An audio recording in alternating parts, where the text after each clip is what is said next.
જેમ પ્રવેશ કર્યો છે, પુષ્પની અંદર સુગંધ રૂપે જે પ્રવેશ છે, સુગંધ દેખાય છે? નથી દેખાતી. ગુરુત્વાકર્ષણનું બળ દેખાય છે?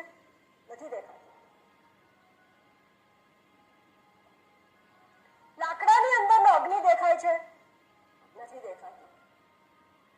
લોખંડની અંદર લોહ ચુંબકત્વ દેખાય છે? તો કે નથી દેખાતું. માનો છો કે નથી માનતા? હા, માનીએ છીએ. ઓહો, આ બધું માનવા તૈયાર છીએ. આ બધાનું કારણ એવો એ પેલો પરમાત્મા, એ શું શ્રીમદ ભાગવતમાં ન પ્રવેશી શકે?